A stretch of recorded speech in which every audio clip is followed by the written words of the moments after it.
Boa noite, é um prazer enorme estarmos novamente aqui. O 21º seu área da educação se sente muito bem fazendo esse tipo de trabalho nas nossas quintas. E hoje a roda de conversa está dentro do tema mediunidade, e nós estamos no ano de 160 anos do Livro dos Médiuns.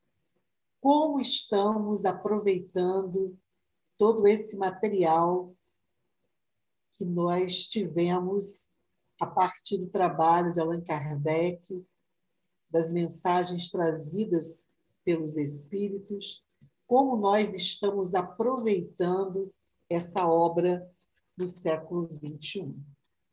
Nós vamos ler do livro Seara dos Médiuns, na psicografia de Francisco Cândido Xavier, Emmanuel, a mensagem na mediunidade. Não é a mediunidade que te distingue, é aquilo que fazes dela. A ação do instrumento varia conforme a atitude do servidor. A produção revela o operário. A pena mostra a alma de quem escreve. O patrimônio caminha no rumo que o mordomo dirige. O lavrador tem a enxada, entretanto, se preguiçoso, cede asilo à ferrugem. Se delinquente, empresta-lhe o corte à sugestão do crime. Se prestativo e diligente, ergue ditoso o berço de flor e pão. O legislador guarda o poder, contudo, através dele, se irresponsável, estimula a desordem. Se desonesto, incentiva a pilhagem.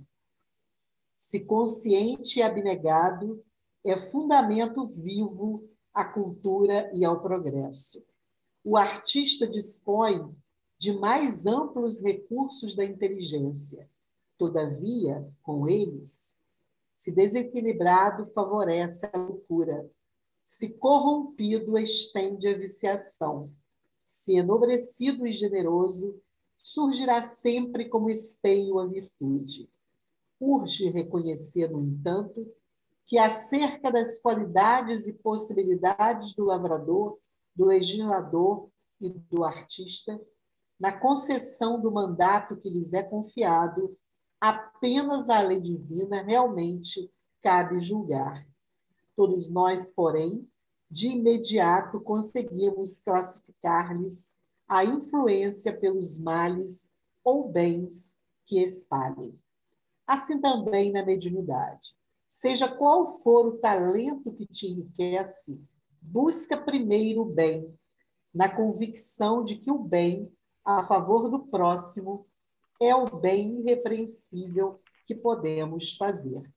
Desse modo, ainda mesmo te sintas imperfeito e desajustado, infeliz ou doente, utiliza a força medianímica de que a vida te envolve, ajudando e educando, amparando e servindo, no auxílio aos semelhantes, porque o bem que fizeres retornará dos outros ao teu próprio caminho, como bênção de Deus a brilhar sobre ti.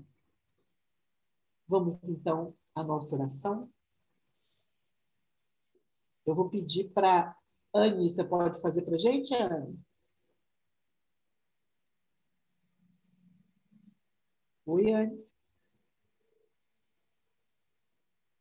Acho que ela não está ouvindo. Está com o áudio fechado.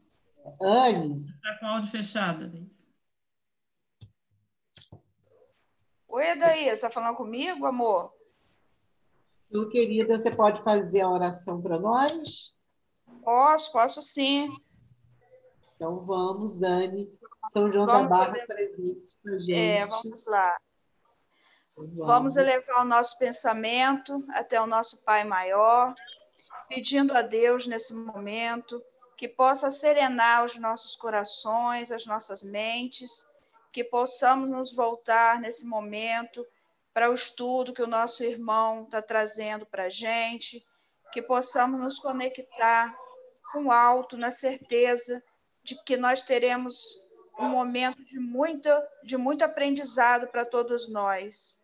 Nós agradecemos muito a Deus pela oportunidade que estamos tendo todas as quintas-feiras dessa reunião, de acrescentar tanto em nossas vidas, abrindo mesmo as nossas mentes, que às vezes a gente está perdido em certos pensamentos, e nós, através desse estudo, quanto que nós estamos nos elevando. Então, Senhor, é o momento de agradecer ao Senhor por tudo que faz por todos nós, para essa energia que nós recebemos do Senhor, e temos a certeza absoluta o quanto que esse estudo dessa noite vai acrescentar em nossas vidas. Muitas bênçãos para o companheiro João Almeida, que o Senhor o abençoe, o proteja, abençoe a todos nós, que a nossa energia possa chegar um para o outro, trazendo bom ânimo a todos nós. Que assim seja, Pai. Bom, aí nós estamos hoje recebendo mais uma vez o nosso querido companheiro João, que é sempre assim, aquela pessoa receptiva, pronta ao trabalho, não me diz não, está sempre aí com a gente, trabalhando temas importantes. E nessa noite, João vai trabalhar com a gente um tema muito oportuno, né? Como eu falei já de início, nós estamos nos 160 anos do Livro dos Médiuns, uma obra importantíssima para todos nós, e ele escolheu como tema a ética e o papel do médium na casa espírita. João é um companheiro da casa de Severino Rosa, uma casa muito querida de todos nós. João também é professor e pesquisador da UENF, e agora, por último, ele também está na filosofia. Então, com certeza, ele vai nos provocar bastante nessa noite, para que a gente possa estar trocando ideias. João, fique à vontade. João, fique à vontade de fazer uma pequena exposição, e as pessoas podem ir falando, fazendo as suas perguntas pelo chat ou oralmente, como cada um achar melhor, para que a gente possa ter uma roda bem viva, bem legal. Então, obrigada, Daísa, pela apresentação, né? E, ultimamente, na minha atuação profissional, eu tenho justamente trabalhado com esses temas, né, de bioética, né, e ética. Então, ética em saúde, ética em meio ambiente, tecnologia. Eu tenho até passado alguns seminários que a gente promove lá na UENF, eu até coloco aqui, porque eu acho que são de interesse geral, né? De todo espírita, né? Porque eu acho que a questão ética é de interesse de nós, particularmente espíritas, que nos colocamos como seguidores de uma fé raciocinada. O que significa ser seguidor de uma fé raciocinada? Significa que você não tem as respostas prontas. Você tem que pensar no que é certo e o que é errado, pensando em dois polos de coisas que se interrelacionam, porque, na verdade, são bem próximas, né? Mas estão o tempo todo conversando, que são a moral e a ética. Tá? O que é moral? Moral são os meus conceitos internos, né, que vêm da minha educação, da minha criação, né, da minha religião, daquilo que eu tive em casa, com meus pais, com meus mestres, né, e que me dão um background de informação para eu julgar alguma coisa certa ou errada. Tá? Então, isso é moral. Cada um tem a sua moral particular. Ética são conceitos mais gerais, mais amplos, que são admitidos, às vezes, a partir de muitos conceitos morais de vários indivíduos que compõem uma sociedade, né? Ou que são estabelecidos em consenso por um grupo de indivíduos. Por exemplo, a gente tem a ética médica, que são um conjunto de conceitos, né, do que o médico pode, não pode, né, deve ou não deve fazer em determinadas situações. É lógico que essa conversa, se a gente for falar tecnicamente, é muito ampla, não vem ao caso, mas a gente pode falar também da ética espírita, né, que é muitas vezes nos colocada com instituições como a FEB, como é a Federação Espírita Brasileira, né, e, obviamente, em toda a literatura espírita, né? Então, a gente tem uma ética espírita que perpassa, digamos assim, a nossa literatura, o Livro dos Espíritos, o Livro dos Médiuns, né? A Revista Espírita. Essa ética está colocada ali em vários pontos e também é construída ao longo do tempo com o progresso, digamos assim, da doutrina, né? Algumas religiões que têm uma hierarquia mais forte, como, por exemplo, o catolicismo, tá? Quem manda na Igreja Católica Apostólica Romana? O Papa, tá? O Papa, os conselhos lá de bispos, arcebispos, sei lá, tanto que de vez em quando o Papa, inclusive, escreve uma bula. O que é uma bula? É uma interpretação ética do que a Igreja deve ou não deve fazer em determinados momentos, né? A gente não tem tanto isso, digamos assim, dessa forma, mas a gente tem conceitos, preceitos básicos, né, que devem ser seguidos. Esses conceitos regulamentam algumas relações, por exemplo, de hierarquia, de poder dentro da casa espírita, quem manda, quem obedece, relações entre pessoas espíritas, entre frequentadores da nossa doutrina, né? Seus assistidos, não gosto dessa palavra, mas, enfim, seus frequentadores, enfim, regulamentam como a gente deve se comportar. E isso é particularmente crítico quando a gente fala da mediunidade, né? Embora aqui eu não venha só falar de mediunidade, eu acho que a gente pode expandir para outros assuntos, né? E também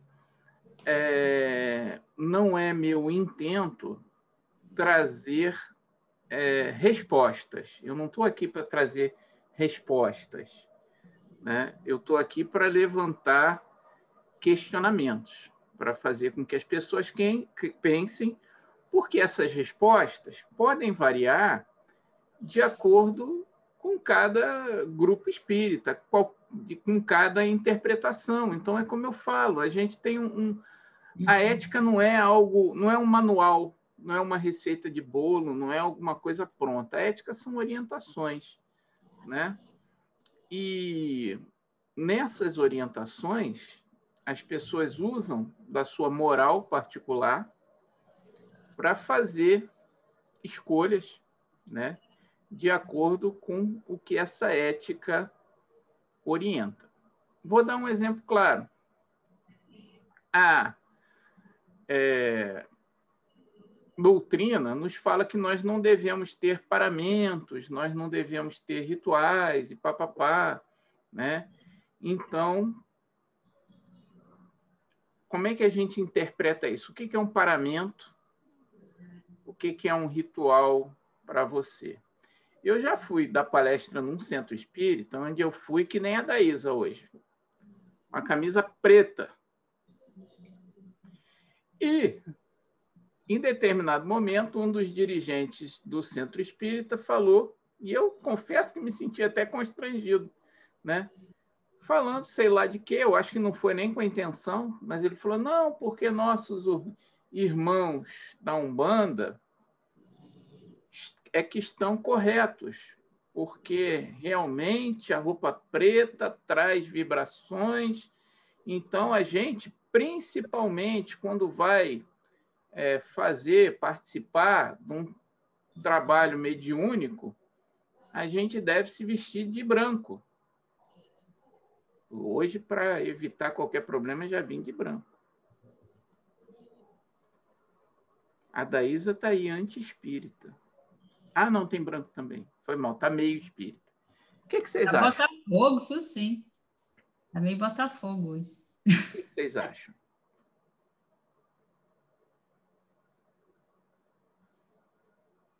Estou perguntando, gente. Sou eu que vou falar nesse negócio. Já passei a bola para vocês. Bora, gente. Posso falar? Fiquem à vontade. Pode? Posso falar? Uhum. Já aconteceu comigo. Já aconteceu comigo nesse calor do Rio de Janeiro, 42 graus. Eu fui fazer uma palestra com uma camiseta de alça larga, camiseta normal, que uma senhora usa, e saia, né? Saia e camiseta. E ela, discretamente, lá na casa, que eu não vou citar o nome, me convidou aí no quarto e vestiu uma blusa de manga.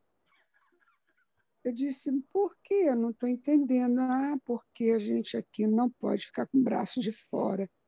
Eu falei, mas onde está escrito isso? Onde é que está escrito isso na doutrina espírita? Não, eu sei que não está escrito, mas é uma prática da casa e tal. Eu falei, olha, minha amiga, eu aceitaria se essa blusa tivesse transparente, eu não tivesse observado isso, se a blusa tivesse rasgada, né? Você delicadamente fosse querer que eu trocasse, mas eu trocar porque eu não posso botar o meu braço de fora, sinto muito, eu não vou botar a sua blusa, não, eu vou ficar com a minha. Se você quiser que eu faça o estudo de hoje, vai ser com a minha camiseta. E ela falou, não, mas você pode botar assim por cima. Eu falei, não, se eu botar por cima, eu estarei concordando. E essa é uma prática que não é usual na casa espírita. Eu falei com toda delicadeza, né? Ah, eu sei, mas aqui é assim. Eu falei, então vocês deveriam ter avisado antes quando me convidaram. Porque com esse calor de 42 graus, eu não posso botar mais uma blusa por cima dessa, porque eu vou começar a suar muito, né? Então, eu não posso aceitar isso, mas foi bastante constrangedor. E uma vez eu morava em Campo Grande, Mato Grosso do Sul, eu era novinha, recém-casada, eu fui com um vestido que você há de lembrar dessa moda, que se usava com elastex aqui, e tinha uma alcinha, e o vestido soltinho, parecia vestido de grávida, né? Bem soltinho, um calor terrível.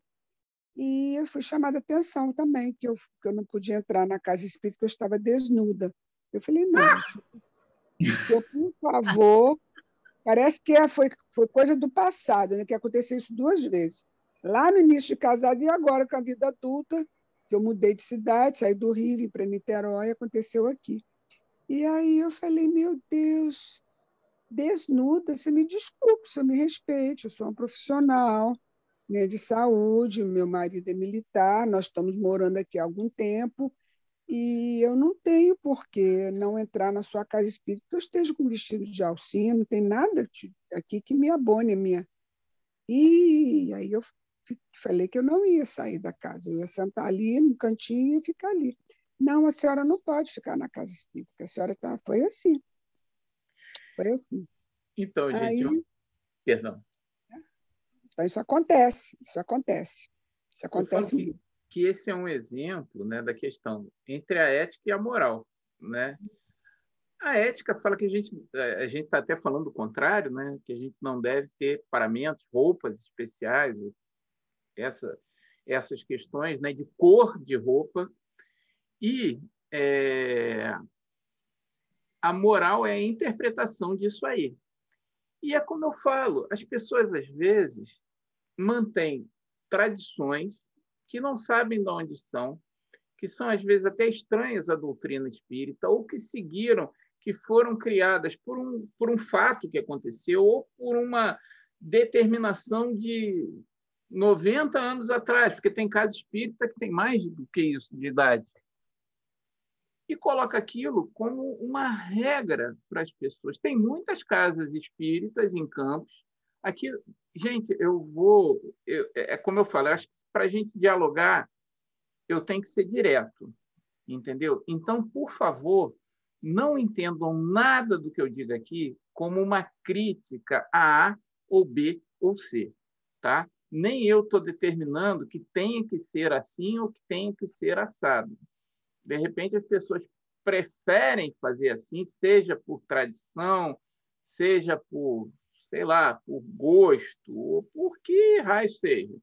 Entendeu? Então, não estou criticando ninguém, tá? Mas eu me arvoro direito, senão não tem sentido eu estar aqui, de falar qualquer coisa e pedir que as pessoas não se ofendam, tá? Principalmente em tratamento, né? Não, você só pode participar do tratamento se você for de branco.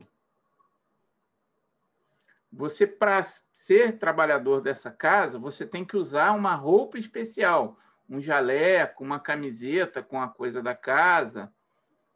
Eu me pergunto até que ponto isso está de acordo com o que a doutrina fala e até que ponto isso tem sentido, né? É lógico que, por exemplo, se eu fosse dar uma palestra, eu não ia com uma camiseta, com uma caveira, com um negócio de filme de terror e troço assim.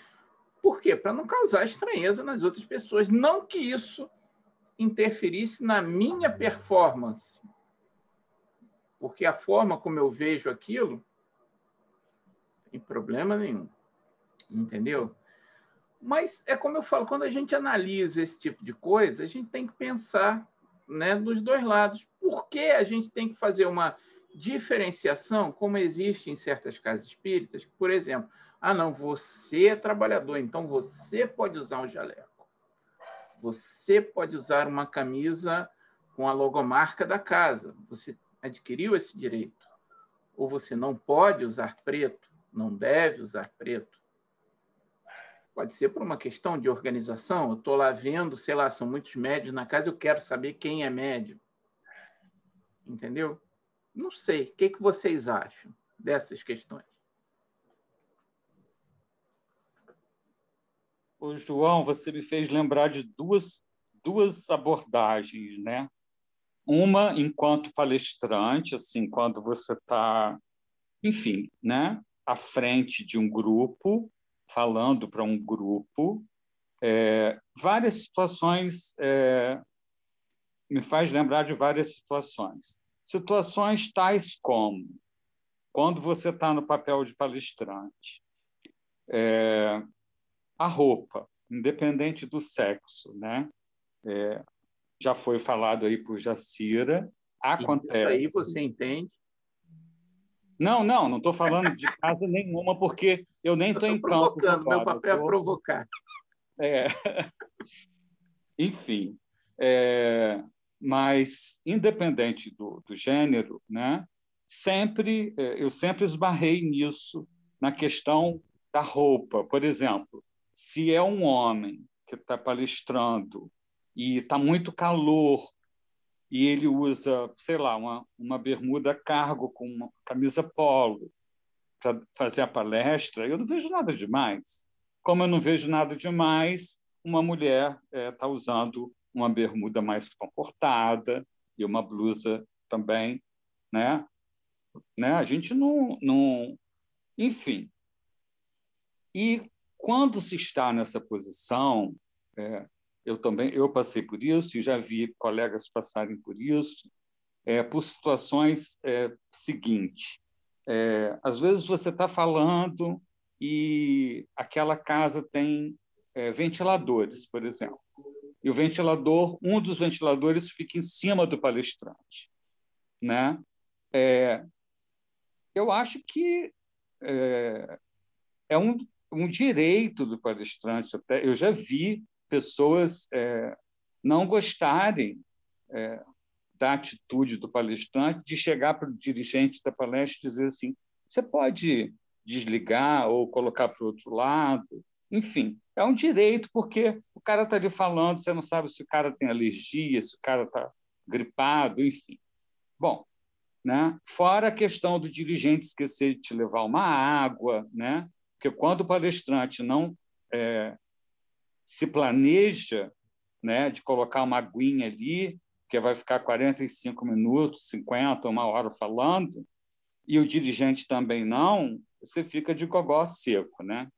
Enfim, com relação à sala de tratamento, muito engraçado que você falou das histórias aí de roupa e tal, não só com relação ao tipo de roupa, de cor, e sobre o que eu já falei também, bermuda, calça e tal, as mesmas situações de palestra, mas, assim, eu, por exemplo, já passei por situações de estar muito calor, né? E a casa que eu estava, eu chegava muito cedo para ligar o ar-condicionado da sala de tratamento e tal, que nem o ar-condicionado dava conta de tanto calor que fazia no verão. Então, na hora do trabalho, a gente acabava aplicando os passes nas camas descalço, eu ficava descalço, porque eu já ia ou com uma sandália, não assim, largado, né?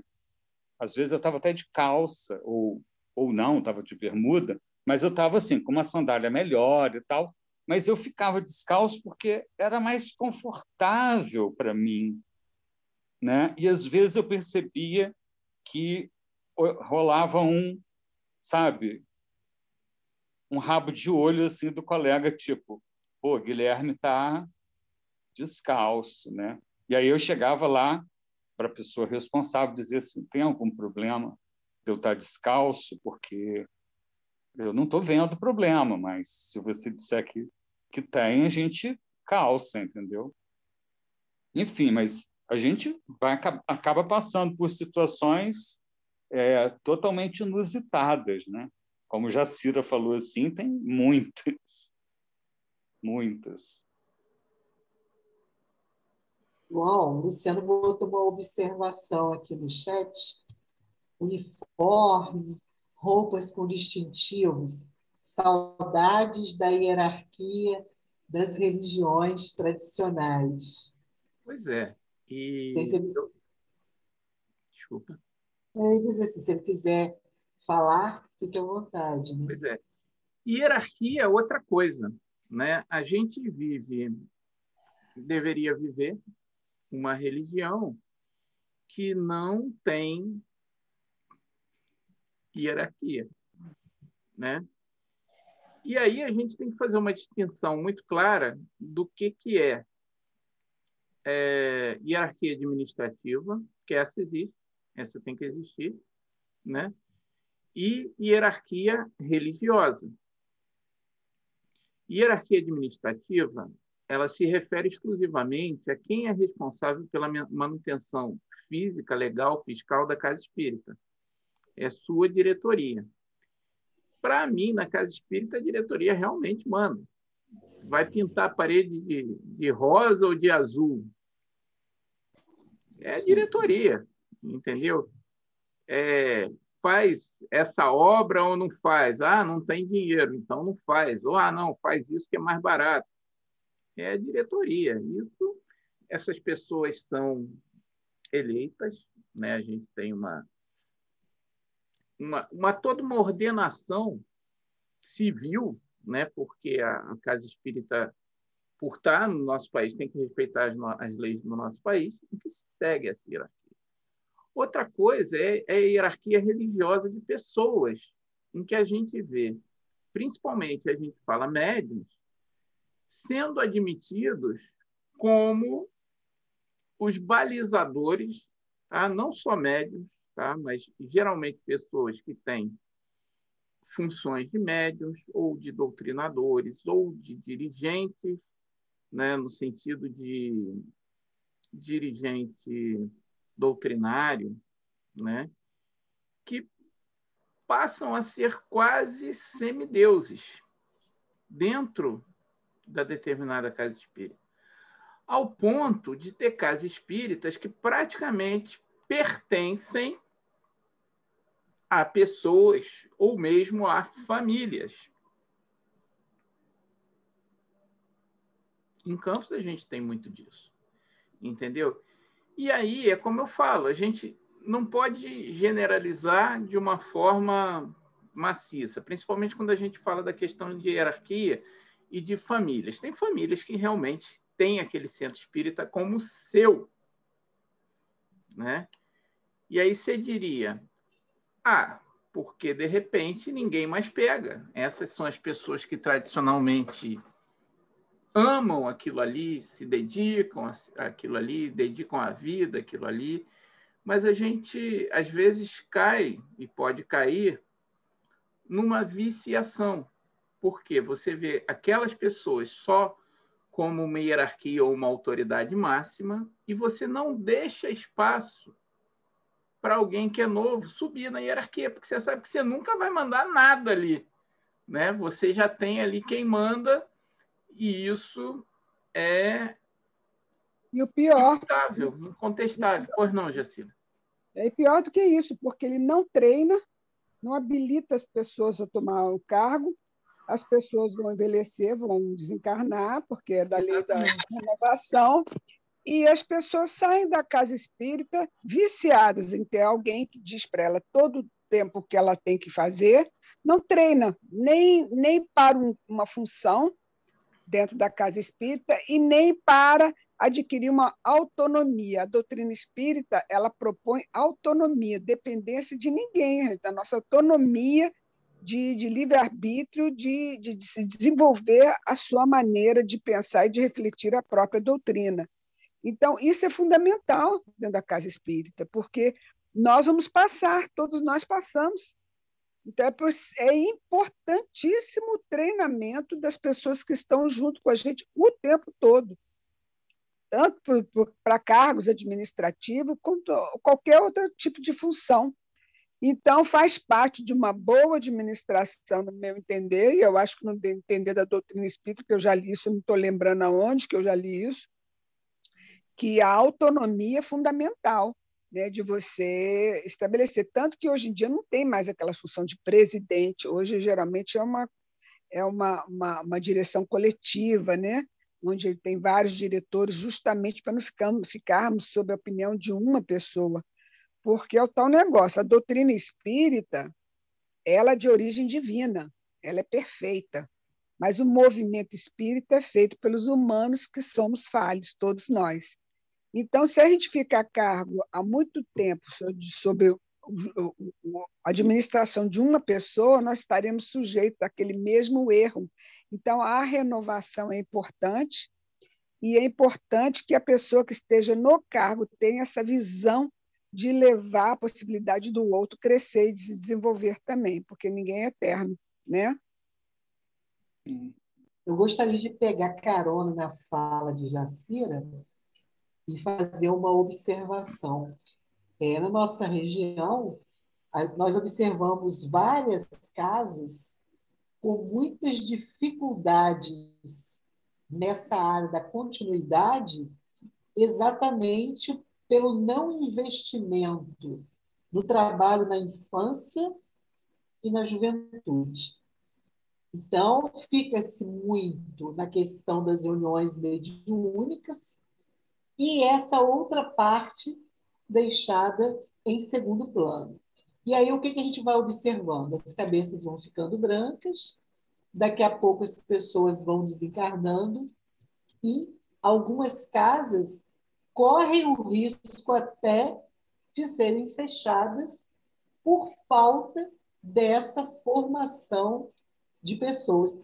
Porque nada melhor para dar continuidade, isso eu digo pela minha observação mesmo, para dar continuidade a uma casa do que crianças e jovens que estão ali, que são trabalhadas, né, nesse processo aí de autonomia, né, de conhecer a doutrina na sua essência, e eles vão crescendo e eles vão cada vez mais vestindo a camisa da doutrina espírita e vão dar continuidade. Agora, se você fecha as portas para crianças e jovens, né? Não se pensa num trabalho mais específico para eles, você corre o risco de dificultar o processo de divulgação. E um outro ponto, já boto logo, falo as duas coisas, a questão da arte é outro ponto que sofre muito dentro das casas. Casas que não aceitam, não sei se ainda continuam, um violão, né? Então, a arte também, nas suas várias facetas, né, nas suas várias manifestações, enfrenta muita dificuldade. Eu estou dizendo porque vocês que me conhecem sabem que eu gosto muito de trabalhar com o teatro, com a poesia, com a dança, etc. E quantas vezes eu tive que ouvir algumas frases atravessadas por conta do trabalho com arte. Quantas e quantas vezes? Então, são questões bastante sérias mesmo. Alguém levantou a mão aí.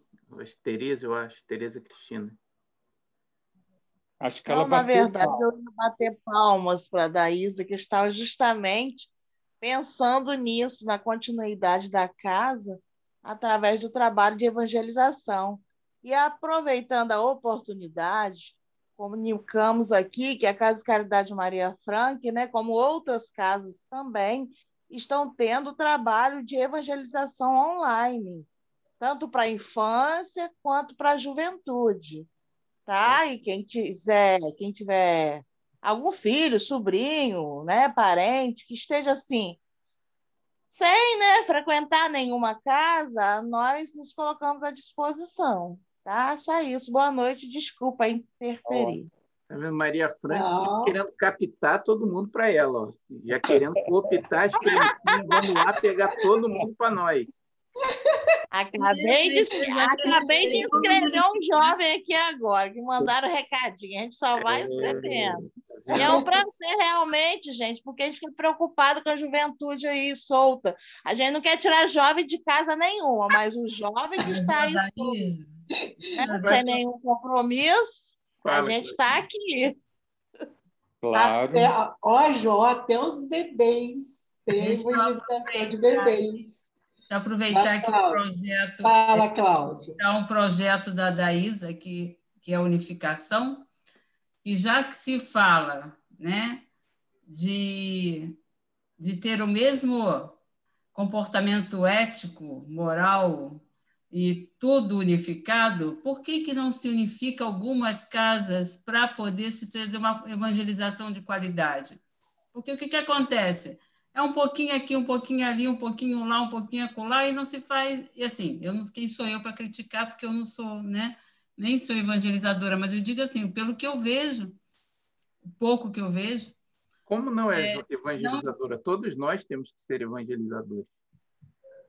Não, mas eu digo assim, não, eu estou falando por mim porque eu não tenho...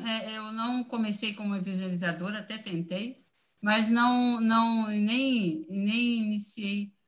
Eu tenho um gosto diferenciado, né, para fazer outras coisas. Mas vamos dizer assim, que eu acho assim que eu até uma conversa uma vez que eu tive com a Daísa, se possa fazer futuramente uns locais de centros que possa se reunir, porque jovem quer estar com jovem, jovem não quer estar com uma, duas pessoas, normalmente eles gostam de estar com muitos outros jovens. E aí é uma forma de atrair outros jovens, né? Porque um jovem, quando entra no estudo, vê um ou dois ou três, às vezes se estranha ou não tem né? Não provoca... Eu acho mais divertido ficar na internet, simplesmente. Você não vai ter nada atraente ali para ele. Sim. E aí, o que acontece? Eu acho assim, já que se tem tanta gente evangelizadora boa, tem gente boa no Joana d'Arc, tem gente boa no que é a Daísa, né? No Maria Frank, tem gente boa em tudo quanto é lugar. Então, gente, já que se fala na mesma doutrina, se tem que se falar a mesma língua, por que não, né? Não sei, eu sei que vai dar de encontro com muita gente, com muita vaidade, com muitas outras coisas, né? Mas, assim, eu acho que é um caminho. Eu acho, né? Na minha forma de Eu acho pensar. Mas que olha só, a gente Perdão. está tendo também o trabalho de conexão com as mocidades, onde as mocidades, várias casas se encontram, online também. Isso aí, gente, é uma coisa interessante. Vocês me desculpem fazer uma observação, porque eu acho que a questão é exatamente essa. Quando a gente fala em treinar as gerações futuras, não é só pegar, como Maria Frank quer fazer, vou pegar todas as criancinhas de Campos, levar para Maria Frank e doutrinar elas para serem fãs do Maria Frank. Tudo bom, Nicolas? Saudade de você, meu filho. É treinar as pessoas para se desenvolverem em tudo. Então, pegar a criança, bota lá para fazer evangelização, mas daqui a pouco bota essa criança, esse adolescente, para evangelizar outros. Entendeu? Você pega um grupo desses de jovens e dá uma função administrativa para eles, para administrar sei lá o quê, organização de qualquer coisa, em vez de achar que só eu posso fazer aquilo. Entendeu? Então, é assim que a gente desenvolve a coisa. Mas tem centro que, pô, não, você tem um diretor doutrinário. Volto a falar, não se ofendam, tá, gente? Pelo amor de Deus. Mas o cara vai ser diretor doutrinário até morrer, porque só ele pode ser diretor doutrinário. Eu pego no meu centro espírita, inclusive umas pragas que estão por aqui, que vivem me chamando para dar palestra, eu falo, por que você não vai dar uma palestra? Eu falo, não, mas eu não sou palestrante. Como não é palestrante? Você estuda doutrina espírita, né, seu Roberto? Não vai dar palestra, cara. Porque é como eu falo, o que eu acho que prejudica é isso. O cara é do centro espírita e acha, não, só eu tenho capacidade de fazer isso. Só eu posso ser diretor, só eu posso coordenar a evangelização, tá? Só eu, ninguém mais tem capacidade. Eu já passei por isso. E o que acontece, né, é que você identifica o centro espírita com aquela pessoa. Não é um centro, e eu acho legal isso, quando o centro é de todos, entendeu? Eu nem sei não sei quem é a diretora atual do Maria Frank, mas amo o trabalho do Maria Frank. Vou falar de alguns positivos, eu falo, entendeu? E é justamente por isso, porque eu nunca vi, pode até ser que alguma pessoa... não, Maria Frank é o centro de fulano. Mas eu vejo no Maria Frank, só estou dando um exemplo, essa preocupação formativa. Você bota uma criança lá para aula de música, daqui a pouco essa criança está dando aula de música para as outras crianças, está levando a evangelização, você está trazendo outras pessoas, né? Porque a gente tem algumas identificações que são muito negativas. Eu me lembro de uma vez, do centro espírita que eu frequentei, não vou dizer quando nem aonde, mas uma pessoa era, assim, a pessoa no centro espírita. E uma outra pessoa que hoje em dia está até pulando fora de coisas espíritas, falou que, assim, não, eu fui levar um amigo meu para conhecer o centro espírita. E aí eu falei, não, olha, aquele lá é o diretor, é seu fulano, é o diretor do centro espírita. Essa pessoa, ele não sabia, mas tinha trabalhado junto com aquela pessoa, colega de trabalho. E ele chegou e falou, esse cara é o diretor do centro espírita? Mas esse cara é um canalha, ele não presta, não vale nada. Eu não fico aqui nem por nada. É lógico que ninguém é perfeito, todos nós somos falíveis, mas isso é grave quando a gente vê pessoas na direção do centro espírita que, sabe, são endeusadas ali e lá são seres humanos normais, com suas falhas às vezes graves, porque nesse centro espírita, por exemplo, tinha uma prática de se receber doações, por exemplo, doações de alimento. Mas vamos fazer um bolinho, vamos fazer um pastelzinho para casa de seu fulano. Oi? Oi? Cara, esse seu fulano, entendeu? Às vezes tinha doação de roupa e tal, ele fazia vista grossa quando essas roupas eram as melhores, que era para doação, era loteada entre os funcionários, né? Funcionários pagos da determinada casa. Essa pessoa tinha falhas de caráter várias, óbvias, entendeu? Quem estava lá dentro, que era afastado por perceber essas falhas, via. Mas não estou dizendo que ele tinha que ser perfeito, não tinha. Era uma pessoa como outra qualquer. Mas dentro da casa espírita era endeusado, era o dono da casa espírita. Não importa que função, se nenhuma função tivesse, era sempre o Deus da casa espírita, né? E isso acaba descambando aonde? A gente viu, não sei se vocês viram, esse documentário que está na Globoplay, quem tem, João de Deus. Entendeu? O cara era um médium, sei lá se era médium, não sei se era médium, talvez tenha sido, talvez não, fosse só um bom prestidigitador, um bom mágico. Mas ele era Deus dentro da casa espírita. Ele era Deus dentro da casa espírita. Havia, sim, uma hierarquia que não deve existir nunca, porque a palavra dessa pessoa, seja um dirigente, seja um médico, seja o que for, não pode ser contestada. Se vocês viram, o cara assediava mulheres dentro da casa espírita, cometia atos terríveis, mandava matar pessoas, tentava assassinar pessoas, né? Enriquecia ilicitamente. Por quê? Por causa de uma hierarquia rígida, onde as pessoas simplesmente, em nome dessa hierarquia, viam a pessoa como uma autoridade, como um ser incontestável, perfeito. É claro que o caso de João de Deus, e eu recomendo fortemente a todo mundo que está aqui, todo mundo que seja espírita, veja esta série. Tá?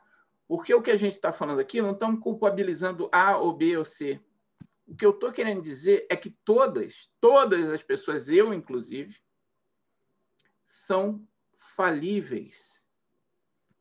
E na casa espírita, se você pega uma pessoa que é um ser humano normal, como eu, como você, como qualquer coisa, tem características boas? Tem. Mas tem falhas? Tem também. E coloca essa pessoa numa posição de Deus, numa posição de dono, numa posição de que tem uma palavra que não pode ser contestada, o resultado, isso vai ser, de um jeito ou de outro, terrível. Olha só, eu acho que isso está claro na doutrina espírita, essa vigilância, no livro dos médiuns, principalmente, né? Isso está muito claro lá. Na doutrina, sim. Na prática, não. Na ética, sim. Na moral, não. Pois é, mas aí a prática é de cada um, porque a doutrina cumpriu a sua parte. Agora, a execução, nós praticamos todo o ensinamento que Jesus nos ensinou? Ainda não. Nós conhecemos, mas ainda não praticamos. Então, esse aí é um processo. Agora, essa vigilância, este ponto aí dessa exemplificação da mediunidade, já é uma coisa já bem sabida, todo mundo sabe disso, né? Dentro do movimento espírita, quem estuda sabe dos cuidados, dos perigos da obsessão, né? De como a gente pode ser arrastado para elas. Então, isso é muito falado, muito colocado. Agora, os invigilantes que acontecem, vai aprender com quem? Com a dor. A dor vai vir nessa reencarnação ou na próxima, né? Então, esse é um processo já sabido. Mas, querida, você me permite uma observação? E o que eu quero dizer aqui, eu queria que isso ficasse bem claro, é que o problema não é de uma pessoa, não é uma pessoa obsidiada, não é uma pessoa invigilante, tá? Não é uma pessoa que tem falhas de caráter, porque isso todo mundo tem, isso todo mundo está sujeito. A questão, o que adoece, não é a pessoa, é a estrutura da casa espírita que admite isso como normal, entendeu? Porque se esse poder fosse distribuído, se essa hierarquia não existisse, aí eu estou falando que a hierarquia não precisa ser quem ocupa um cargo tal, tal ou tal. Mas a hierarquia que eu estou falando é de considerar uma pessoa, um médium, tá? Um guia espiritual, como alguém que não pode ser contestado. Então, nesse exemplo que eu dei, aqui o mentor da casa é fulano, tá? Fulano disse que tem que pintar a casa toda de rosa.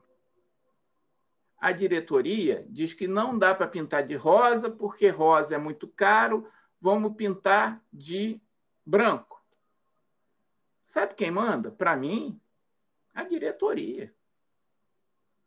Claro.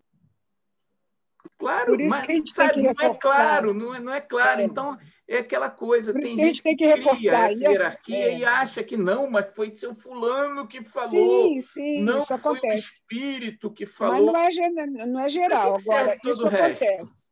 Agora, isso reforça a ideia que a gente tem de que toda casa espírita deve ser vinculada à sua federativa. Porque na federativa nós recebemos a retroalimentação, né? A casa espírita é uma célula. Então, quando ela se isola, ela deixa de receber a retroalimentação para a sua própria sustentabilidade material, física e moral e espiritual, não é? Porque essa retroalimentação que as federativas têm, que é o trabalho, né, de trazer essa fonte, né, de ligação de todo o movimento espírita. O movimento espírita está muito bem estruturado em regiões, pelo reunir, né, através do seu que chega nas casas espíritas. Quando a casa espírita está afiliada, isso aí diminui bastante, porque há um interesse do indivíduo, enquanto gestor da casa espírita, de receber essa retroalimentação. Quando ele se isola, aliás, não precisa ser não só a casa, o elemento, o indivíduo, quando se isola, resolve fazer estudo espírita na sua própria casa, fazer reunião mediúnica na sua própria casa, ela está mostrando que ela não sabe das fontes, ela não conhece o espiritismo, porque se ela conhecesse, ela saberia exatamente os perigos e os riscos que ela está correndo, né? Jacira, você tocou num ponto que eu queria tocar desde que você falou a primeira vez. Eu não sou criado na doutrina espírita. Eu fui criado como católico, né? E, enfim, depois de adulto, me foi vindo a necessidade de ter um contato com a doutrina, né? Alguém me orientou, chegou-se a essa conclusão. Vocês estão me ouvindo? Sim. Bom, eu estou ouvindo plenamente, perfeitamente. Eu fui parar numa casa espírita de uma família que é uma família que eu conheço a vida inteira, na minha cidade natal, que é São Fidélis, e uma cidade pequena. Eu estava que é onde eu estou agora, de novo, e eu fui para lá. E era um cômodo nos fundos da casa. Enfim, não estou falando da estrutura, porque não é isso que vai fazer diferença. Mas eu fui parar numa reunião, numa segunda-feira, num horário específico, e eu cheguei no cômodo, tinha assim, uns bancos, como banco de praça, tinha uma divisóriazinha, uma muretinha e uma mesa. E a pessoa que dirigia, o médium que dirigia a sessão, ele sentou na ponta, as pessoas foram chegando, sentando à mesa, e eu ali sentado, suando frio, porque eu não tinha absolutamente nenhum conhecimento, nenhum direcionamento de ninguém com relação à doutrina espírita. Eu só sentia coisas a minha vida inteira, há muitos anos, e aquilo foi se agravando de uma maneira que eu precisei consultar uma pessoa da minha família que era espírita, E ela falou, corre para né, pede socorro. E aí começou a sessão espírita, né?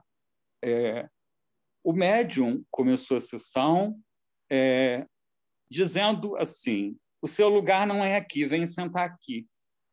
E assim começou a minha vida, vamos dizer assim, na doutrina espírita. Vou dizer para você, foi péssimo, porque todo o tempo que eu fiquei nessa casa, eu continuei sem orientação, eu continuei sem ter um grupo de estudos, sem, enfim, uma indicação de livro, sem nada.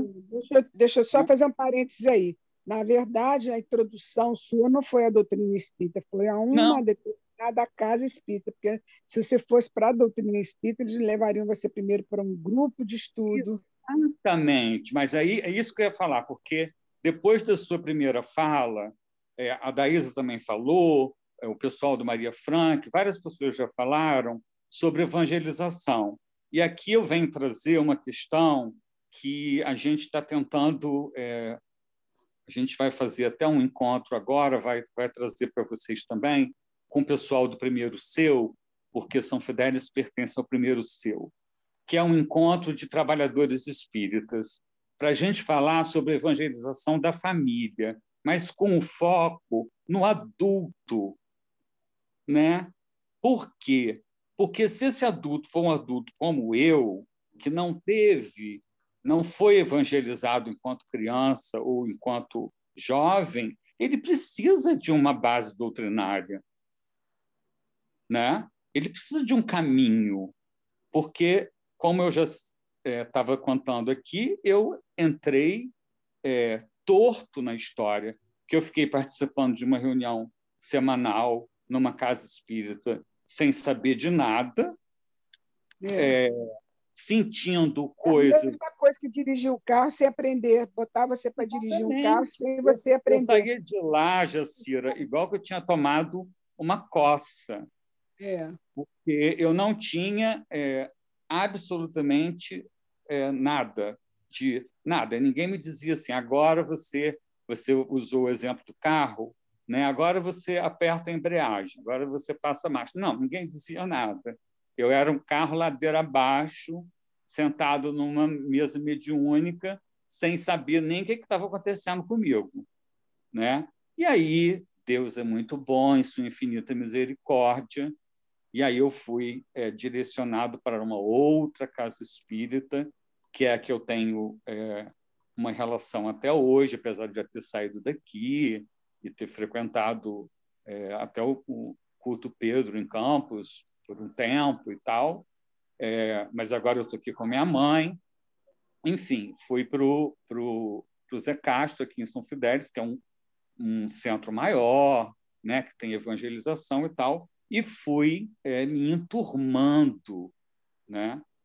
Depois daqui também com o culto Pedro foi, né, um complemento dessa necessidade que eu acho que todo mundo tem que ter, né?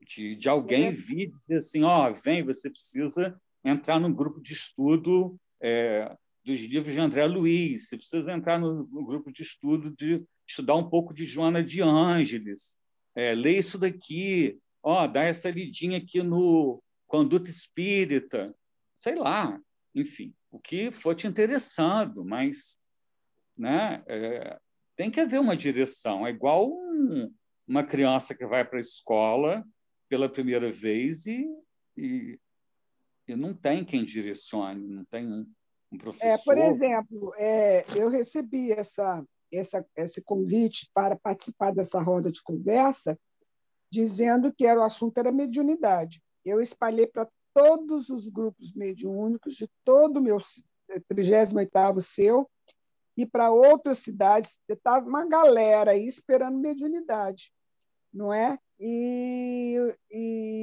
eu acredito que o foco não seja mediunidade, pelo que o andar da conversa. Mas, para você ver, houve um problema de comunicação, né? Porque o que aconteceu? Eu espalhei para todos os grupos de estudo de mediunidade Gente iniciante de mediunidade, está todo mundo aí, deve estar presente. Eu não estou vendo porque eu desliguei o meu vídeo, porque eu estou meio com problema de coluna, estou assim meio encostada, meio deitada, então desliguei o vídeo. Mas eu não estou vendo ninguém, só quem fala. Então, agora eu estou vendo o seu rosto, né? Sim. Mas a galera está aí, mas quer dizer, houve um problema aí na comunicação, porque o pessoal vai me cobrar. Ué, já você falou que era de mediunidade, eu falei, olha, o cartaz dizia que era sobre mediunidade. Pois, Jacira, então cobra para mim, porque eu que fui convidado para falar, né? Mas eu acho... João está aí para falar de mediunidade à vontade. Sim, mas vejam só, gente. Acontecem. Se você me permite... Acontecem. Essas coisas acontecem, né? Posso falar? Claro. Deve. Então, é claro que o assunto, e eu volto a dizer, é ética e mediunidade no centro espírita.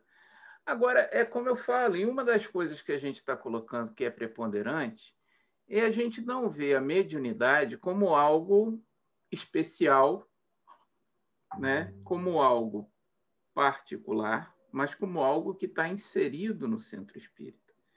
Então, é nessa visão, Jacira, que eu estou falando de ética, de mediunidade e de todo o resto. Entendeu? Porque todo o resto está interligado. Então, a gente está falando aqui, por exemplo, de centros que têm hierarquias estabelecidas de forma rígida, que têm seus donos. E eu gostaria de chamar a sua atenção, né, em como isso se reflete na mediunidade.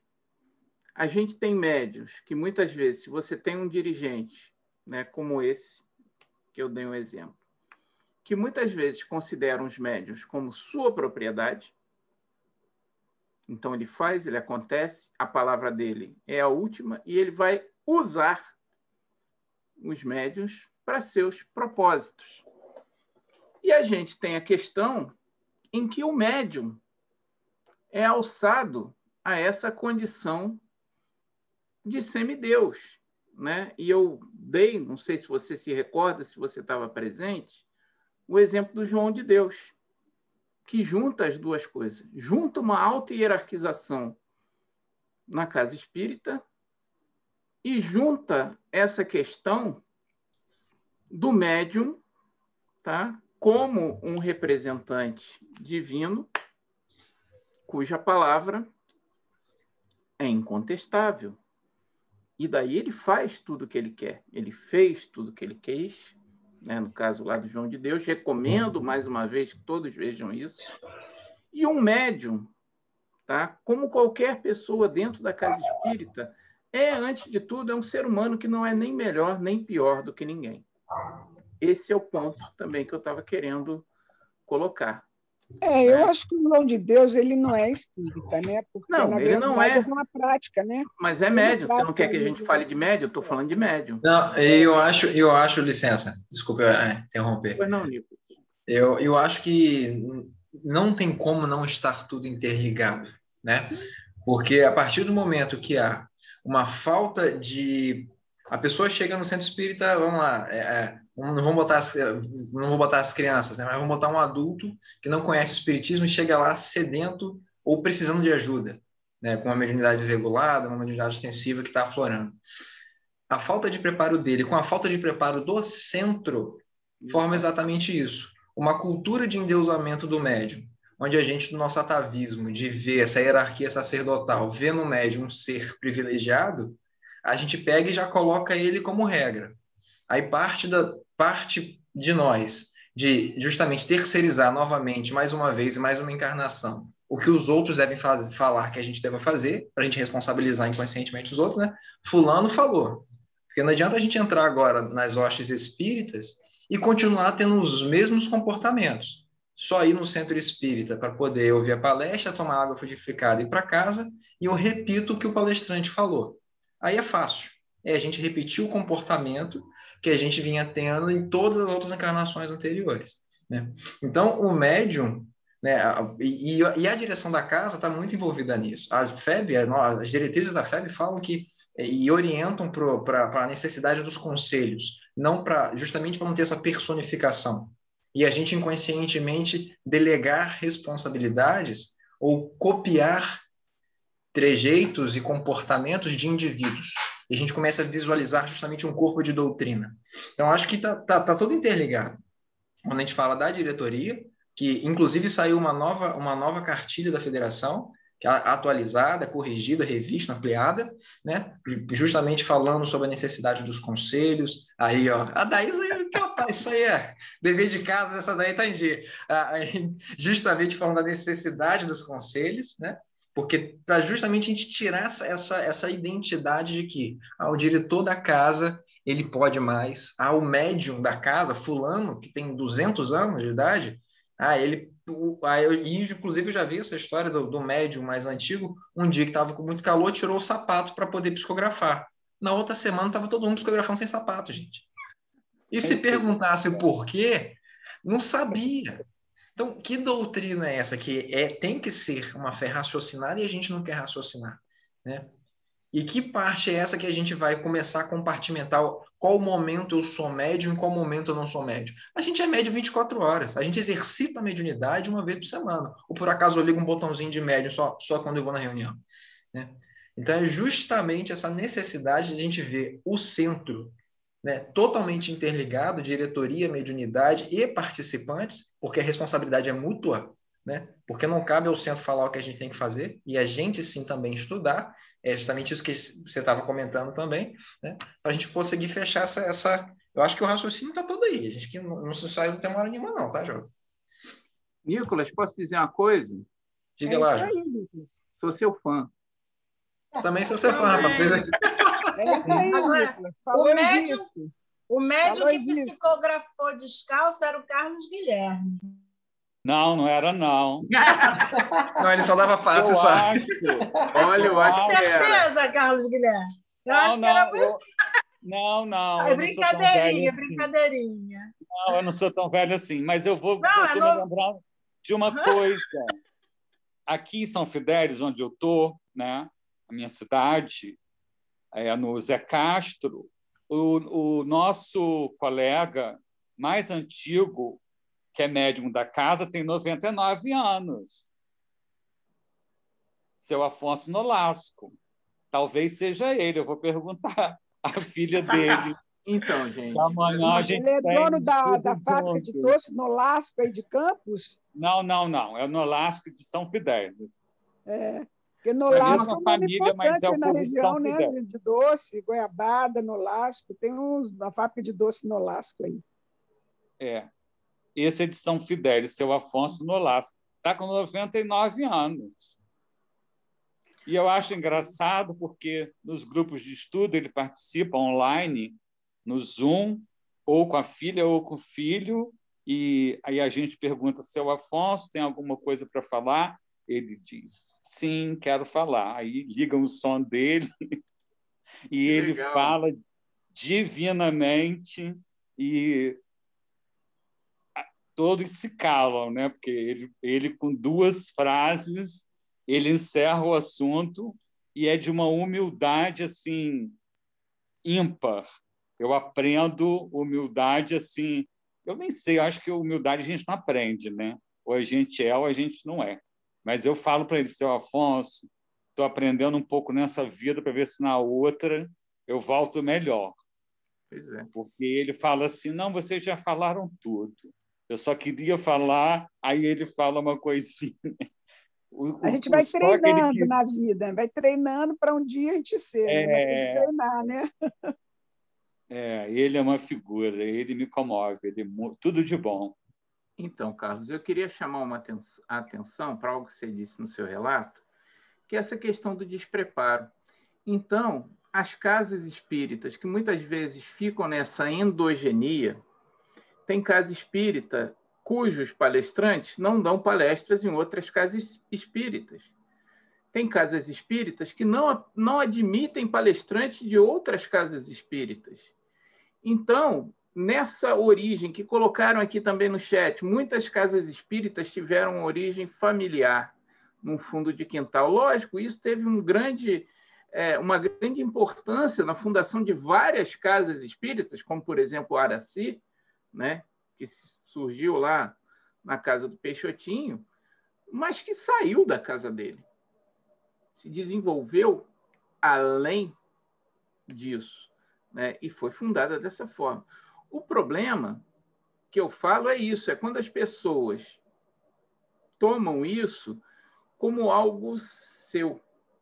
Então, você vê, no seu próprio caso, como é que você vai ter um desenvolvimento mediúnico, entendeu? Numa situação dessa completamente despreparada. Então, a gente tem que entender que a nossa doutrina é algo coletivo, não é privado, não é particular, não pode ficar na mão de uma pessoa e, principalmente, não se pode colocar um médium, porque isso não é bom para o médium, nessa posição de endeusamento, né? Eu já participei também num grupo de desenvolvimento mediúnico, hoje eu coordeno o grupo de desenvolvimento mediúnico, não atualmente, obviamente, por causa da pandemia, mas em que as pessoas chegavam assim e falavam, não, depois que fulano fala, o doutrinador, ninguém mais pode fazer pergunta. Eu falei, que grupo de estudo é esse? Então, não é um grupo de estudo,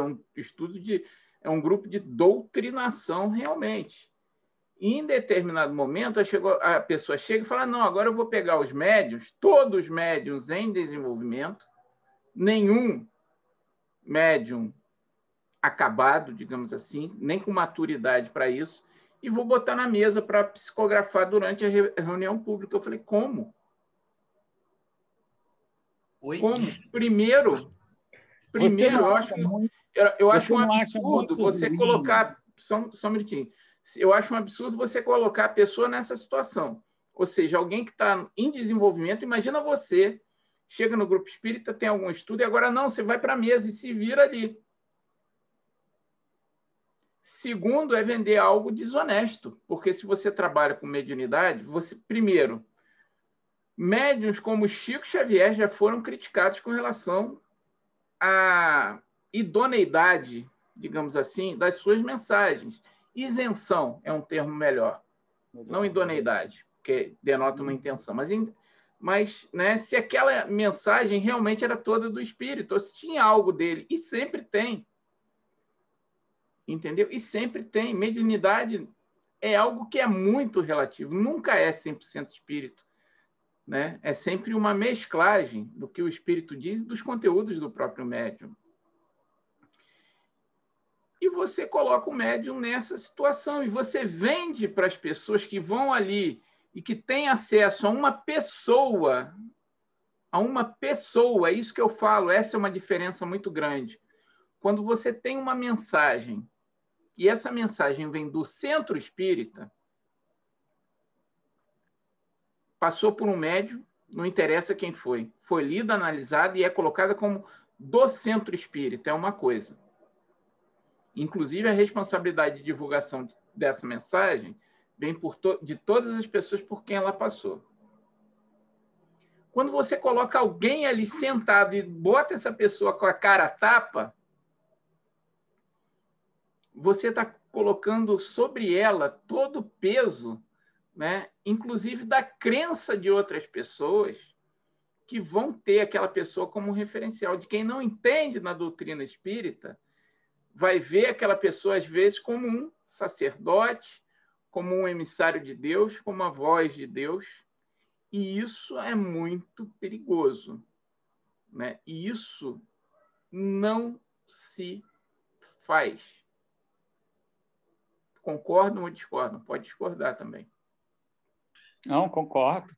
Plenamente, concordo plenamente. Sim. Eu ia te perguntar, João, se não, é uma coisa que me incomoda bastante. Quando a gente está num grupo de estudo e tal, e a gente tem alguns médiums, eu não sei exatamente por quê, que tem a necessidade de virar no meio do estudo e falar assim, fulana, vira para outra pessoa e diz assim, porque nas nossas reuniões mediúnicas, então, a pessoa faz um comentário que ela está excluindo os outros que não são médiums com ela, ou na casa dela, ou na casa espírita, né, que ela frequenta. Enfim, ela vira para outra pessoa que é do mesmo grupo mediúnico dela e fala assim: lembra, fulana, daquela situação? Então, ela está excluindo, se somos, sei lá, agora que a gente está online há mais de um ano, somos, sei lá, 20 pessoas, né? Ela está trocando entre ela e outra pessoa, ou ela mais duas, ela está excluindo todo o resto.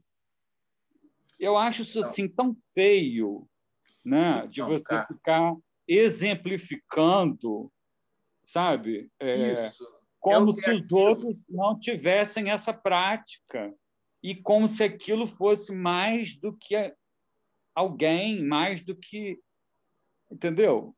Eu particularmente, acho que é melhor a gente se calar, entendeu? De hierarquização na casa espírita. Porque quando a gente fala em hierarquização, a gente não está falando, como se foi dito, né, da insígnia, da roupa.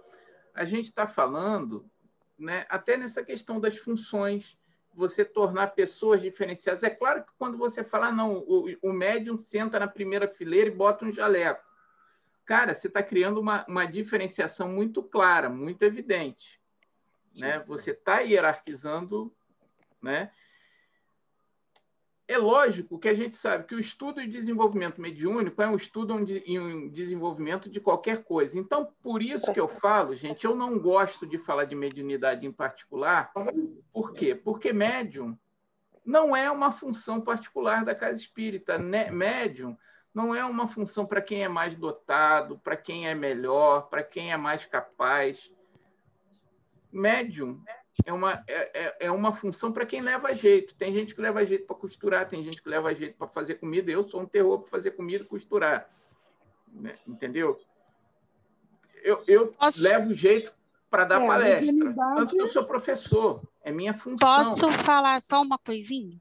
Oi, não. É só uma. Sobre o amigo que citou os exemplos. Nem sempre essas pessoas estão querendo excluir a gente. Às vezes elas podem estar querendo só... Eu não sou médium, não participo de reunião mediúnica, mas às vezes eu gosto de ouvir o que as pessoas que participam falam para a gente. Eles estão trazendo experiências. Não me sinto excluída, não. Eu me sinto com alguém me agregando. Perfeito, Flávia. Eu acho que esse seu comentário ilustra muito bem o que eu queria dizer. As pessoas vão ter visões diferentes. O ideal é que todo mundo visse o médium, a mediunidade, como algo normal. É tão normal como uma pessoa que se dedica para varrer o chão da casa espírita. Não tem diferença. Mas tem gente que vai ver de forma diferenciada. Isso é inevitável. Pois mas aí denota que essa gente que pensa assim não está estudando. Exatamente. Se ele e entender que a mediunidade está em todo o trabalho. A mediunidade é uma predisposição orgânica que vem como uma ferramenta de instrumento de trabalho, é um empréstimo. A mediunidade não é aquisição, está lá bem claro no Livro dos Médiuns. Ela é um empréstimo para que nós, através da mediunidade, prestemos serviços e, através do bem, a gente possa resgatar os nossos débitos. Então, é um empréstimo. Ai daquele que desperdiça a oportunidade da mediunidade fazendo bem. Está lá bem claro. Eu discordo um pouco disso. Não leu, não viu, não quer saber de ler, porque está lá bem claro na definição da mediunidade, que é uma predisposição orgânica, a pessoa nasce com isso, uma predisposição orgânica, está no cérebro, lá na pineal, né? É uma predisposição orgânica, chama glândula da mediunidade, a pineal. Então, nasce como um empréstimo, uma ferramenta. É como se Deus estivesse dizendo assim: meu filho, olha aqui, toma uma enxada, esse terreno é seu. Toma uma enxada aqui para você limpar esse terreno. Então, ele te dá um empréstimo. E ele tira a hora que ele quiser. A mediunidade é retirada da pessoa se a pessoa está fazendo mau uso. Então, vamos dizer que Cristiano Ronaldo tem uma predisposição orgânica para ser um bom jogador de futebol? Podemos dizer isso? Podemos. Eu não seria um Cristiano Ronaldo.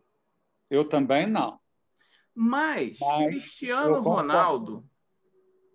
Cristiano Ronaldo poderia ter escolhido ser um grande médico. Vamos dizer, se ele, ao invés de Cristiano Ronaldo, ele escolhesse ser Albert Sabin e descobrisse a vacina da polio. Ele escolheu, ele tinha uma grande predisposição para ser jogador de futebol, mas ele escolheu ser médico. Será que ele teria esse direito? Sim. Eu acho que sim. Estaria fazendo, de repente, um bem melhor? Eu acho que, para mim, não tem comparação. Eu acho que tem toda a comparação. Eu acho que não. Essa questão é fundamental. Porque se a gente não considera... Posso falar? Uhum. Porque se você não considera isso, você entra naquela questão de que chega uma pessoa como Carlos Guilherme lá no Centro Espírita e fala, não, cara, você tem que ser médium, você tem que desenvolver a sua mediunidade. Quem falou isso não estudou, não leu. Ele está na reunião mediúnica, mas ele não estudou doutrina espírita. Ele não aprendeu, ele não abriu nunca o livro dos médiuns. Está lá bem claro dizendo isso. Sim, então, mas justamente creio que por ser uma predisposição orgânica, como qualquer predisposição orgânica, ela pode ser aprimorada, treinada, desenvolvida. Né? Então, como por definição também todos somos médiums, né? Então cabe a nós, assim, hoje, uns para mais, alguns tipos perfis de mediunidade, psicofônica, psicográfica, materialização, e outros para outras. Mas como qualquer disposição orgânica, eu posso treinar, é igual a musculação. Eu posso me exercitar, né? Ou eu posso ficar em casa e não fazê-la. Então, como qualquer predisposição orgânica, cabe o treino, cabe o interesse, né? Então, o Cristiano Ronaldo poderia ser um ótimo médico, poderia. Só porque eu tenho disposição a ser médium, não necessariamente tem que ir para a mesa, né? Existem... E, de novo, entra em toda aquela cadeia de trabalhos onde a casa espírita deveria funcionar como uma unidade, né? E que tem de ser aproveitada em todos os momentos, né? No passo, na recepção, na materialização, aí pela frente. Mas eu acho que sim, eu acho que como uma predisposição, de novo, como uma predisposição orgânica, ela é passível de treino, de exercitar, de desenvolver-se. E aí eu levanto uma outra questão que é muito básica. Por que Chico Xavier é considerado um dos maiores médiums, um dos maiores expoentes da nossa doutrina espírita? Disciplina. Assim como por causa das suas possibilidades mediúnicas. Folha de serviço, quantidade de coisas que esse cara fez. A mediunidade dele é a mediunidade com Cristo, porque médium todos nós somos. Todos nós somos médios. Mas é chamado mesmo de médium aquele que tem a ostensividade, né? Está ostensivo. Agora, a mediunidade independe até da moral. Uma pessoa pode ser imoral e ser médium. Agora, o Chico Xavier teve uma missão. O trabalho dele foi de missionário, ele foi preparado, a humildade dele nasceu daquele processo todo dele de dor, quem leu a história dele sabe. Então, ele foi preparado para aquela mediunidade. Então, aquela humildade. Então, a mediunidade dele é a mediunidade com Cristo, que é essa que é o objetivo da gente seguir. Agora, todos nós somos médiuns imperfeitos. A gente, agora, não imperfeito a esse ponto de chegar à imoralidade, porque tem uma conduta mínima que se deve ter para ser médium, né? Ele tem que tomar cuidado com seus hábitos, né? Não fumar, não beber, essas coisas todas. Ter uma disciplina com alimentação. Você não pode ir para uma reunião mediúnica com o estômago cheio. Meu bife, meu feijoada, vai para a reunião mediúnica, impossível. Impossível ser médium. Assim, a mediunidade dele fluir com isso. Então, tem toda uma educação corporal e de comportamento, sem a pessoa necessariamente ter que ser santo. Não tem que ser santo. Não? Agora, o Chico Xavier está num outro degrau, num outro patamar, porque ele era missionário, ele nasceu para aquilo. Então, já num outro patamar, como o Divaldo Franco também é. Né? E tem os médios comuns, mais comuns como nós, que somos servidores e devedores e aprendizes eternos. Né? Eu gostei muito do exemplo do João, do Cristiano Ronaldo, porque eu estava até lendo recentemente sobre ele, sobre o Cristiano Ronaldo, e as diferenças dele e de outros jogadores, como Neymar, como, enfim, outros jogadores mais ou menos na mesma faixa etária. E por que Cristiano Ronaldo é Cristiano Ronaldo?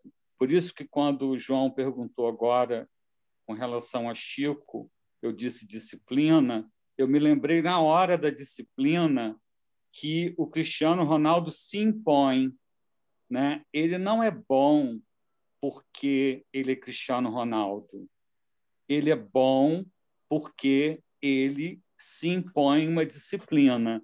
É uma coisa que ele gosta de fazer, ele se prepara fisicamente, mas ele se prepara no todo, né? A alimentação, a mente, ele não consome bebida alcoólica, ele é o oposto de Neymar, ele não vai para a noitada, ele não vai virado para o treino, enfim.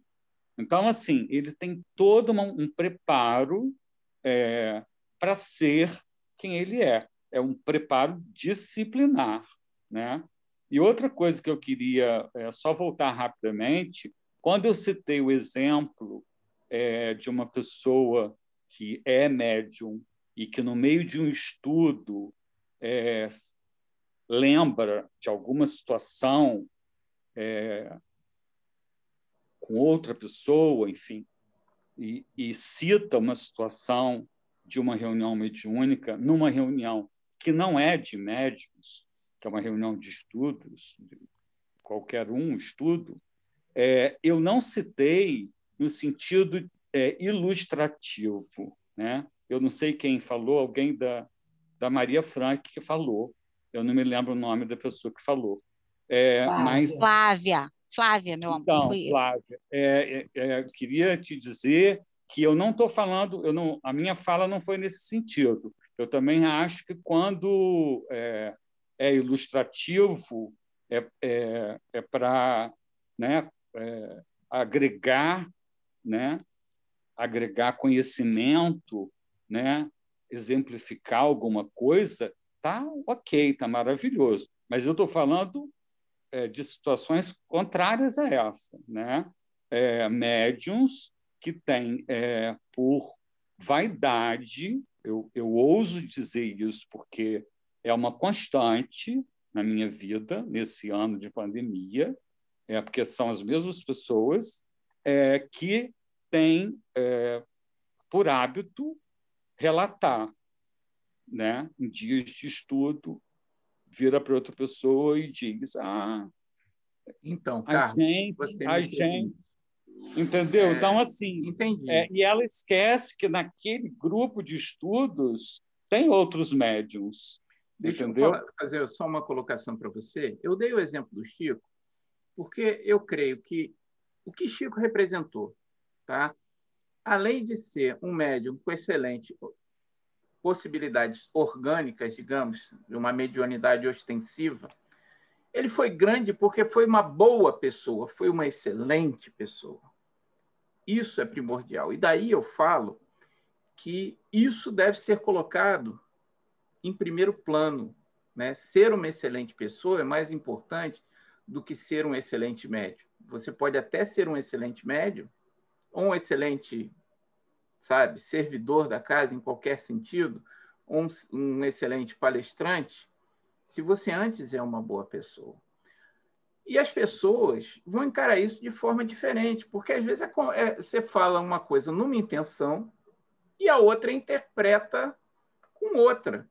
Às vezes o cara, na nossa reunião mediúnica hoje aconteceu um negócio muito legal e tal, né? Teve lá uma materialização, saiu uma almofada voando, né? O cara que não participa disso vai ficar assim, né? Não, então os caras ali são os caras. É claro que os caras ali não são os caras. Às vezes são os caras mais endividados que tem no grupo espírita. Mas, né, como se falou, às vezes a pessoa até por não ter estudo, ou às vezes até por ter, mas ter uma visão distorcida do estudo, não vai ver isso dessa forma. Tá? Então, tudo aquilo que é diferente, a gente deve tratar com mais cuidado, né? Guardar. Não acho errado as pessoas falarem, não acho errado, não, entendeu? Mas, por exemplo, eu dei 2 exemplos. Um do cara que pega o médium, bota sentado na mesa e diz, esse cara aqui é médium. E aquela pessoa que Mas não ele tem ficou sentado na mesa? Eu estou fazendo uma graça. Ele ficou sentado na mesa ou ao redor da mesa? Porque o pessoal fala muito mesa mediúnica, sentado na mesa mediúnica, tem muita piada sobre isso, mas ele ficou sentado na mesa ou em redor da mesa, porque existe essa piada no meio espírita. Entendeu? Estou fazendo uma piada, desculpe, se caiu mal. A pessoa que fica colocada à frente da palestra, ela está ali como um alvo, entendeu? Então, o que eu coloco é que a mediunidade tem que ser muito preservada. Não porque ela seja diferenciada, porque não é, mas porque as pessoas vão encarar dessa forma, mesmo não devendo, entendeu? Então, expor o médium facilita esse endeusamento, essa louvação que vai se ter ao médium. E muitas vezes o médium é alçado a isso pelas pessoas no seu entorno, ele é envolvido, ele, né, passa até, de certa forma, a acreditar nisso. Não intencionalmente, mas é levado a isso, né? Então, o ideal no centro espírita, quando você trata de mediunidade, é que as pessoas nem saibam quem é médium, quem não é, nem saibam quem vai para a reunião e quem não vai, né? Para evitar esse tipo de coisa. Entendeu, Carlos? Não que haja problema. Não, eu penso como você. As pessoas vão encarar de diferentes formas. Eu penso como você, João. Eu penso exatamente como você. Eu até estava conversando com uma colega que frequenta um grupo em Niterói.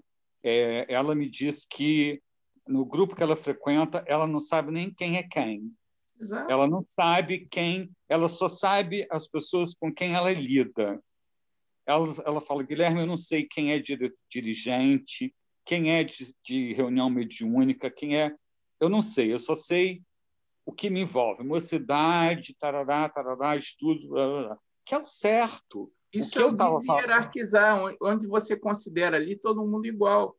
E eu vou te dizer outra coisa, que eu falei até no início, não sei se alguém percebeu. Eu não gosto da palavra assistido no grupo espírita. Porque muitas pessoas falam... Todos nós somos assistidos, né, João? Todos nós somos assistidos na casa espírita. Não é? Mas muitas vezes, Jacira, as pessoas colocam assistidos para as famílias em condições sociais precárias. Quando se fala assistido dentro da casa espírita, se vai muito para esse lugar, né? Então, esse termo, inclusive no ápice, já de Diva à Noite, está aí, tem sido até muito discutido isso. A evangelização dos filhos dos assistidos, horrível fazendo isso. Uma coisa que não tem nada a ver. Horrível, porque é uma discriminação, é de categoria social. E, na verdade, quando a gente chega na casa espírita, todos nós somos assistidos. Todos nós somos carentes de aprender, cada um no seu patamar, mas todo mundo é assistido. Então, nós abolimos há muito tempo isso na nossa casa espírita, de falar de assistidos. Todos nós somos assistidos. Exatamente. Né? Flávia, eu adorei os Flores do Amanhã.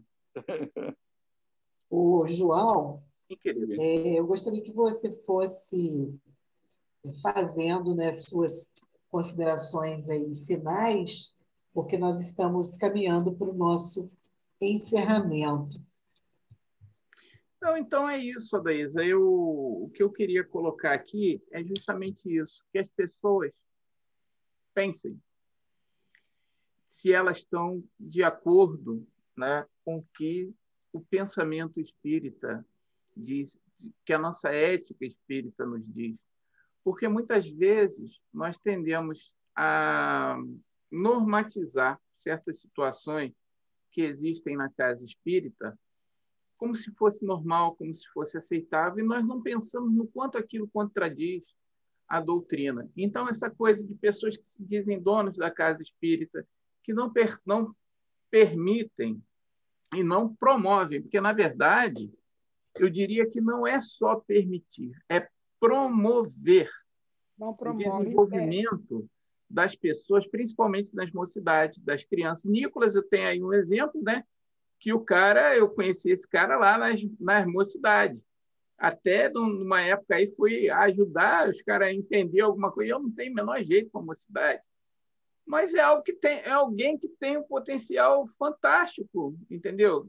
E digo isso, sempre admirei o Nicolas. Então, ele é uma pessoa hoje que tem que ser um palestrante, que tem que ser um dirigente, entendeu? Porque eu conhecia anos atrás. E eu acho que tem que estar numa casa espírita que promova isso, não é só que permita, mas que promova. Tem que ter rotatividade, não tem que ter pessoas que se arvorem sempre chefes e que têm sempre que ser consultadas do que se vai fazer na casa espírita, entendeu? Essa questão da hierarquização é algo que tem que sempre ter tratado com muito cuidado. Com relação à mediunidade, né? A hierarquização é algo muito sério. E uma outra questão que a gente enveredou aqui, mas acabou não falando, é a questão do pagamento. Tá? Porque a gente fala que a gente não deve receber na casa espírita. Eu também sou seu fã, Nicolas, já disse. Mas, às vezes, a moeda é outra e a gente nem se percebe. Às vezes, a moeda é atenção. Às vezes, a moeda é aplauso. Às vezes, é a pessoa que tem sempre que ser ouvida. Entendeu? Isso também é moeda. Então, quando a gente está na casa espírita, mas quer ser o chefe, quer mandar e acha que só a gente sabe, e acha que só a gente tem que ter voz, e acha que só a gente, sabe, pode ser o diretor doutrinário, diretor disso, diretor daquilo, e que ninguém mais tem capacidade de exercer essa função, você também está recebendo. Pode não ser dinheiro, entendeu? É claro que tem casos mais óbvios. Eu falei dessa pessoa que é dirigente da casa espírita, chegava a doação e ele achava que aquela doação que está ali sobrando pode fazer um pastelzinho para a casa dele. Não pode. Não. Isso é óbvio. Não pode. Não pode fazer um bolinho para a casa do dirigente da casa espírita. Entendeu? Mas tem outras coisas que são menos óbvias. Entendeu? É a questão da pessoa que quer atenção. É a pessoa do médium que quer o destaque, que ele acha que o que ele fala tem que ser aceito, porque a palavra do espírito tal não é, galera. Não é mesmo. Entendeu? Não é. A diretoria tem que ter voz ativa também, a diretoria civil, entendeu? E não é voz absoluta, porque tem que ter um rodízio. Eu não sei que, lógico, não tenha pessoas, mas parece aquela coisa de Tostines estar sempre fresquinho, né? Mas para você manter pessoas que se interessem pela casa espírita, você tem que permanecer, você tem que favorecer o rodízio. Você tem que estimular que as pessoas tenham cargo de direção, que as pessoas tenham cargo doutrinário, que as pessoas vão coordenar estudos, porque senão você fica na estagnação, e a estagnação não é boa. Só eu posso ser dirigente, só eu posso coordenar o estudo. Não, galera. Pô, eu quero o Nicolas como coordenando o estudo para eu aprender com ele, porque as experiências dele são diferentes das minhas. Só porque eu sou mais velho, já tenho cabelo branco, ou quase pouco, nenhum cabelo. Entendeu? Então, gente, é isso. Eu acho que na casa espírita, a ética da casa espírita é a ética do respeito. É a ética de você dar espaço para o outro, não só dar espaço, mas incentivar o outro a ocupar espaços. Entendeu? Não se colocar como dono da palavra. E volto a dizer e ressaltar aqui, né? Por favor, se alguém está numa casa espírita que faz algo diferente aqui do que eu disse como ideal, não acreditem que eu esteja certo, tá? é um ponto de vista, mas cada caso é um caso, porque somos diferentes. Entendeu? Pode ser que a casa funcione bem, sei lá, todo mundo vestindo jalequinho, por seja lá por que motivo for, com os médios sentando na primeira cadeira, ou enfim, né? Então, o que eu queria colocar é que eu não venho aqui com uma voz de sabedoria, de razão, dizendo que eu estou certo. Não, posso estar errado em muitas coisas, né? Também não sou uma pessoa perfeita, sou imperfeito em muitas coisas, entendeu? Mas acho que a gente, como vivendo uma fé raciocinada, temos que pensar nisso. Temos que pensar se a nossa moral íntima, particular, condiz com o que a doutrina espírita coloca, não só na mediunidade, que é uma pequena peça da casa espírita, mas tudo aquilo que tem que funcionar em harmonia para que a mediunidade funcione. Então é isso que eu queria dizer. Obrigado aí, desculpem alguma coisa e estou aí à disposição de vocês. João, a gente quer agradecer a você. Tivemos uma roda de conversa muito legal. Os temas dialogam, né? Quando se fala de mediunidade, a gente está falando de casa espírita e todos os setores estão integrados. E eu estava ouvindo Jacobson Trovão falando do livro dos médiuns, e ele fez uma reflexão que eu considerei muito interessante, sobre essa frase que todos nós já cansamos de lê-la, né? Todos nós somos médiuns.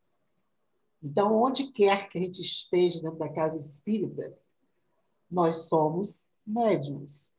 E cada vez mais a gente caminha para a mediunidade intuitiva. Já vivemos outros momentos da mediunidade mais física, vamos dizer assim, e hoje, como nos diz Emmanuel no livro Serra dos Médiuns, a gente precisa caminhar muito mais para o entendimento da proposta espírita, né? Então, a gente fica aí, nosso agradecimento. E a semana que vem, nosso querido Nicolas vai estar trabalhando com a gente família e mediunidade em tempos de pandemia.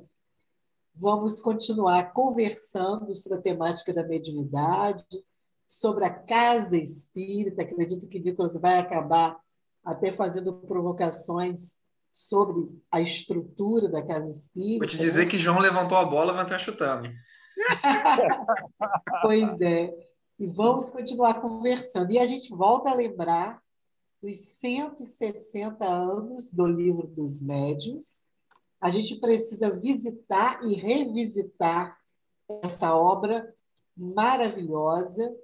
O nosso codificador nos convoca a pensar, repensar, rever, tornar a rever, para que a gente possa aproveitar melhor o que a doutrina espírita nos traz.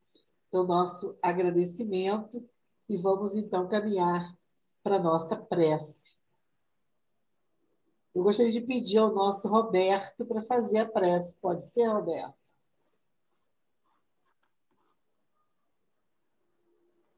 Isso aí, bote o sujeito para trabalhar. Ele bota muita gente para trabalhar, então eu também estou botando aí. Ó. João, não espalha não. Tá bom. Então vamos agradecer por estarmos aqui reunidos, né?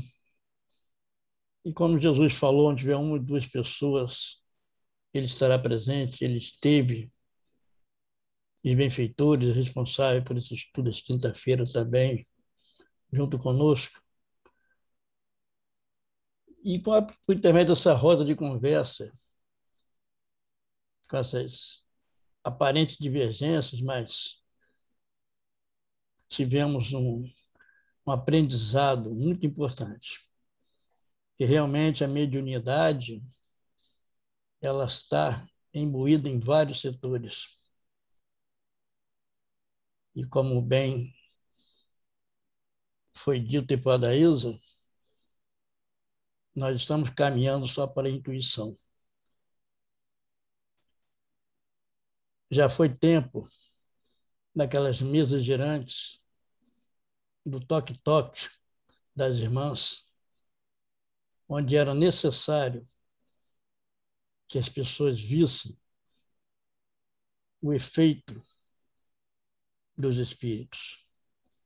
Hoje, não precisamos ser mais São Tomés. Temos e urge a necessidade de seguir sendo cristianizados dentro do amor de Jesus, um exemplo dele praticando no dia a dia. Que assim seja. Que assim seja.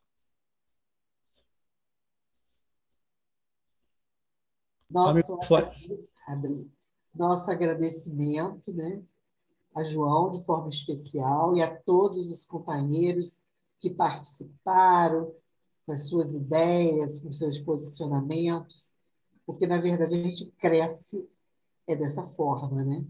Nessa troca. Então, que a gente possa sair daqui com vontade de estudar mais, de pegar as obras, de buscar, conhecer, que eu acho que isso que é o fundamental, para que a gente possa ter um movimento espírita mais de acordo com a proposta da doutrina espírita. Tenhamos uma boa noite, um final de semana legal, e quinta-feira vamos estar aqui para prestigiar o nosso querido Nicolas, esse jovem interessante, provocativo, que com certeza vai continuar dando continuidade às colocações de hoje, para a gente continuar a pensar. Obrigadão, João. Obrigadão, pessoal. Boa noite. Parabéns a todos aí. Vamos aguardar o Nicolas. Boa noite. Valeu, João. Obrigada, João. Sempre, viu, muito obrigada. Boa noite. Obrigada, João. Foi ótimo. Bate-papo. Tchau. Boa noite. Boa noite, pessoal. Boa noite. Ô, Nicolas, você foi sabidinho. Veio hoje. Tudo de bom para vocês, hein? Oi, Anaísa. Foi legal você estar aqui com a gente hoje, porque o tema mediunidade vai estar presente na próxima semana. Acho que vai ser bem bacana. Vai ser quase que uma continuação do papo de hoje. Vai ser legal, assim. Foi uma linha de raciocínio bacana dele. Acho que vai ser.